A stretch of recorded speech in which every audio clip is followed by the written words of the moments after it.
Congress Radio started with a broadcast on 27 August 1942 at 7:30 p.m.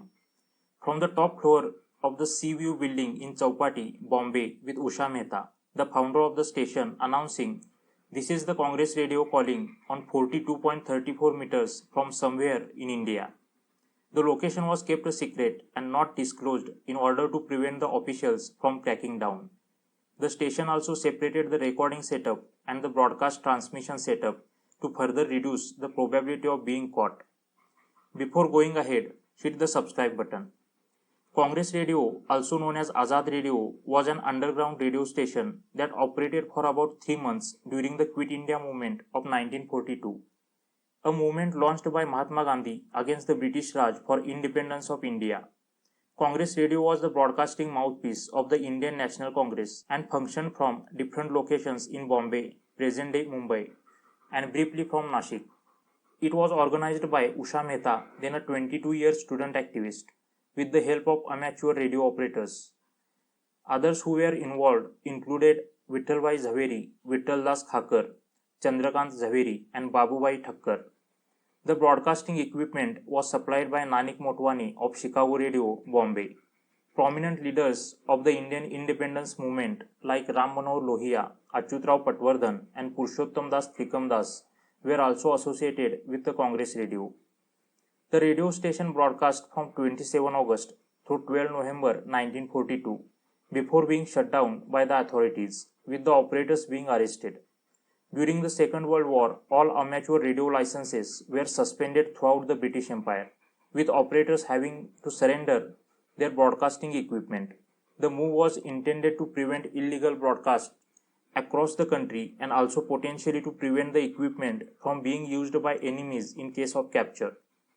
At the same time, All India Radio had already been set up in the country in 1923 and beamed programming that carried the then Imperial British India government's messages, with no space for the dissenting voices from the Indian independence movement, which was rapidly gaining steam during the wartime. Between 5 and 8 August 1942, the Indian National Congress met in Bombay and issued the proclamation of Quit India movement, demanding that the British Empire withdraw from India. During this session, Gandhi issued a cry, "Do or die," in his Quit India speech. Gandhi and a few other leaders from the movement were immediately arrested, resulting in spontaneous violence across the country, demanding his release and the withdrawal of the British Empire.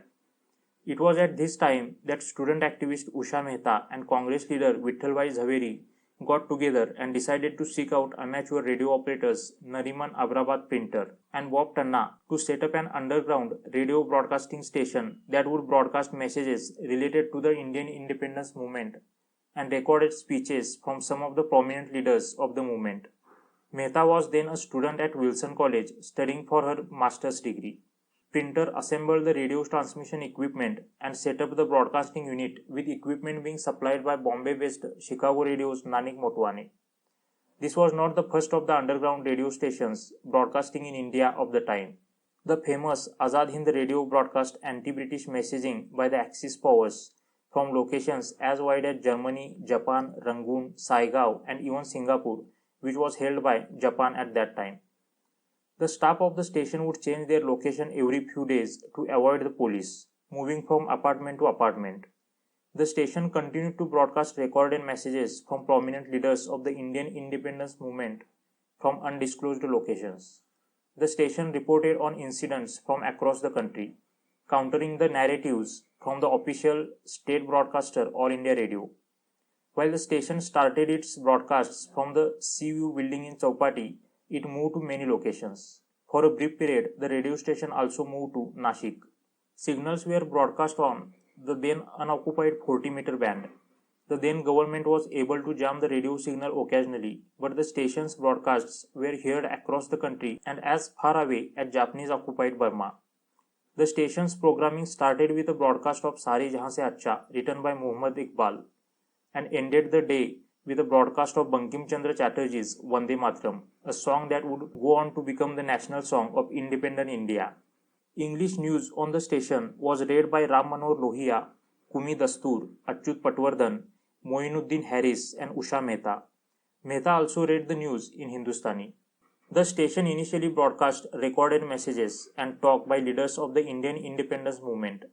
The news broadcasts included sensitive subjects that were at the time not covered by the newspapers. Speaking about the role that the station played in covering the political movement, Mehta had said, "When the press is gagged and all news banned, our transmitter certainly helps a good deal in furnishing the public with the facts of the happenings and in spreading the messages of rebellion in the remotest corners of the country." In addition to these recorded messages, the station also broadcast messages linked to freedom, secularism, and internationalism. Congress Radio regularly spoke up on the atrocities committed by British soldiers and administrators. In one broadcast, it addressed the topic of mass rapes by British soldiers, calling them the most bestial thing that one could imagine, and asking for citizens to stand up to rape. Other broadcasts discussed the plights of one woman raped in a police van and another who had been carrying food to political prisoners before being sexually assaulted, both in the central provinces. Another broadcast touted the values of secularism and spoke about the need for unity between the Hindu and Muslim communities. The station also carried messages to workers and peasants, Indian soldiers, and students directing their participation in the Quit India movement. The station also took the message of the Indian movement beyond the country and preached internationalism. The British Imperial Home Ministry and the local All India radio station learned of the station's broadcasts within 3 days. However, they were not able to trace them to a source. As operators would mask their location, the special branch of the CID stepped in and started monitoring the broadcast starting 8 October 1942. Stenographers from the police department were brought in to transcribe the broadcasts. Printer was captured by the authorities for his association with the station.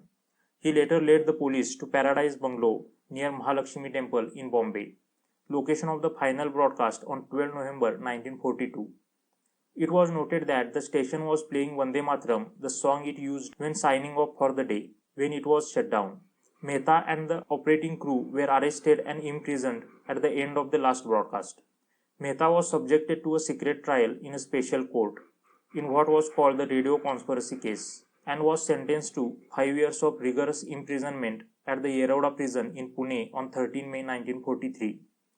For his cooperation, Printer was provided immunity from prosecution for his support to the Crown.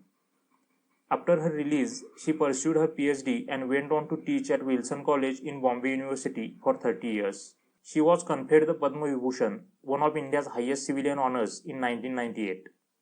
I recommend one book named Congress Radio, Usha, Mehta and the Underground Radio Station of 1942, written by Usha Thakkar. This book is available on Amazon. You get the link in description below. If you enjoyed this video, then please like and share this video. Do subscribe to the channel and don't forget to click the bell icon.